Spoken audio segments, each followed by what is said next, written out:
História da Redenção, capítulo 34. Lealdade a Deus sob perseguição. Os apóstolos continuaram sua obra de misericórdia, curando os aflitos e proclamando o crucificado e ressurreto Salvador com grande poder. Muitos eram continuamente acrescentados à igreja pelo batismo, mas ninguém se aventurava a associar-lhes sem estar unido de coração e mente com os crentes em Cristo. Multidões afluíam a Jerusalém, trazendo seus enfermos e aqueles que estavam possessos de espíritos imundos. Muitos sofredores eram depositados nas ruas ao passarem Pedro e João, a fim de que sua sombra fosse projetada sobre eles e ficassem curados. O poder do ressurreto Salvador havia sem dúvida caído sobre os apóstolos, e estes operavam sinais e maravilhas que diariamente faziam aumentar o número de crentes. Estas coisas grandemente afligiram os sacerdotes e príncipes, especialmente aqueles que dentre eles eram saduceus. Viam que, se fosse permitido aos apóstolos pregar um Salvador ressuscitado e operar milagres em seu nome, sua doutrina de que não havia ressurreição dos mortos seria rejeitada por todos, e sua seita logo viria a ser extinta. Os fariseus viam que a tendência de sua pregação seria solapar as cerimônias judaicas e tornar as ofertas sacrificais de nenhum efeito. Seus anteriores esforços para suprimir estes pregadores tinham sido vãos, porém agora estavam determinados a fazer calar o excitamento. Libertados por um anjo. No acordo deles, os apóstolos foram detidos e presos, e o sinédrio foi convocado para julgar seu caso. Grande número de homens eruditos, além do conselho, foi convocado, a fim de juntos debaterem o que devia ser feito com os perturbadores da paz. Mas de noite um anjo do Senhor abriu as portas do cárcere, e conduzindo-os para fora, disse-lhes: Ide e apresentai-vos no templo, dizei ao povo todas as palavras desta vida. Tendo ouvido isto, logo ao romper do dia, entraram no templo e ensinavam. Quando os apóstolos apareceram entre os crentes e contaram como o anjo os havia guiado diretamente através do grupo de soldados que guardavam a prisão, ordenando-lhes retornar à obra interrompida pelos sacerdotes e príncipes, os irmãos se encheram de espanto e alegria. Os sacerdotes e príncipes, em conselho, tinham decidido lançar sobre eles a acusação de insurreição e atribuir-lhes o assassino de Ananias e Safira, e de conspiração para despojarem os sacerdotes de sua autoridade e levá-los à morte. Esperavam excitar a turba de tal maneira que esta decidisse tomar a questão nas mãos e tratar com os apóstolos como havia feito com Jesus. Eles sabiam que muitos que não haviam aceitado a doutrina de Cristo estavam cansados do arbitrário governo das autoridades judaicas e ansiosos por alguma decidida mudança. Se essas pessoas se tornassem interessadas na crença dos apóstolos e a abraçassem, reconhecendo a Jesus como o Messias, eles temiam que a ira de todo o povo se levantasse contra os sacerdotes, fazendo-os responder pelo assassínio de Cristo. Decidiram então tomar medidas drásticas para prevenir isto. Finalmente mandaram que os supostos prisioneiros fossem trazidos à sua presença.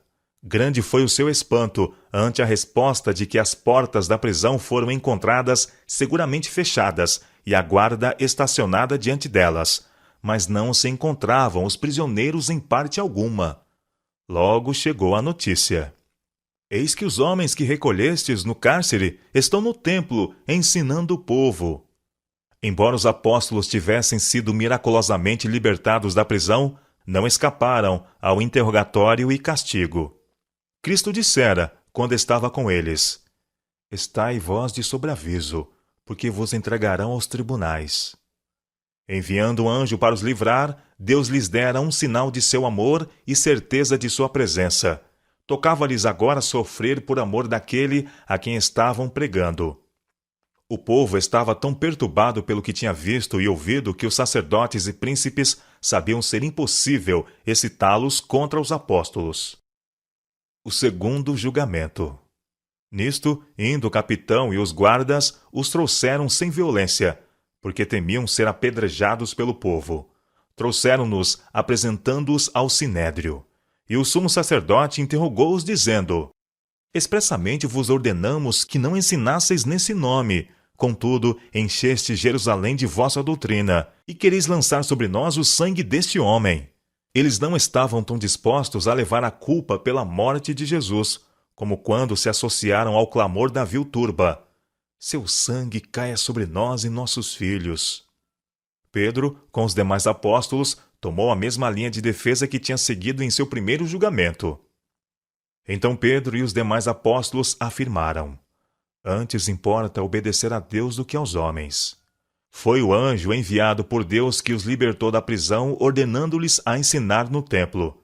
Seguindo suas instruções, eles estavam obedecendo ao divino comando, o que deveriam seguir fazendo com qualquer risco para si mesmos.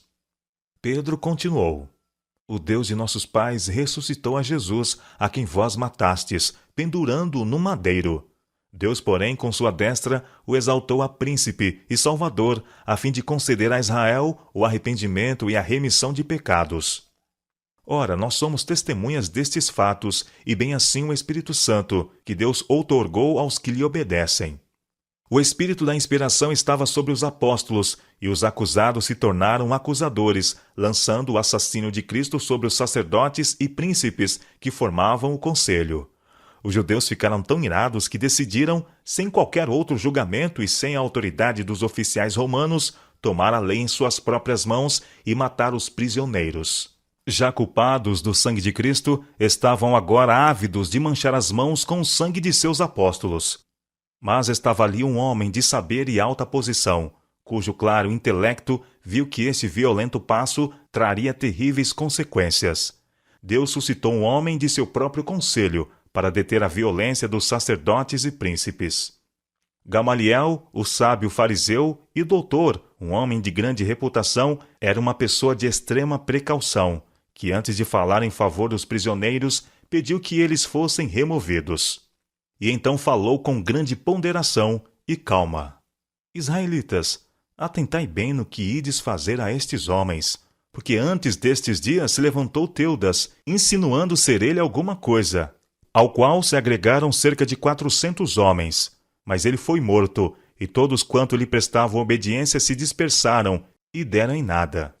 Depois desse, levantou-se Judas, o Galileu, nos dias do recenseamento, e levou muitos consigo. Também este pereceu, e todos quanto lhe obedeciam foram dispersos. Agora vos digo, dai de mão a estes homens, deixai-os, porque se este conselho ou esta obra vem de homens, perecerá. Mas, se é de Deus, não podereis destruí-los, para que não sejais, porventura, achados lutando contra Deus. Os sacerdotes não podiam senão ver plausibilidade nesta opinião. Foram obrigados a concordar com ele, e com muita relutância soltaram os prisioneiros.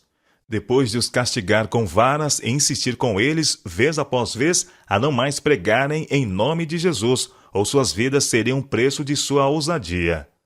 E eles se retiraram do sinédrio, regozijando-se por terem sido considerados dignos de sofrer afrontas por esse nome. E todos os dias no templo e de casa em casa não cessavam de ensinar e de pregar Jesus, o Cristo. Os perseguidores dos apóstolos devem ter ficado bem perturbados quando viram sua falta de habilidade para derrotar estas testemunhas de Cristo, que tiveram fé e coragem para transformar sua vergonha em glória e seu padecimento em alegria por amor de seu mestre, que tinha suportado humilhação e agonia antes deles. Dessa maneira, estes bravos discípulos continuaram a ensinar em público e em particular nas casas, a convite de seus habitantes que não ousavam confessar abertamente sua fé por temor dos judeus.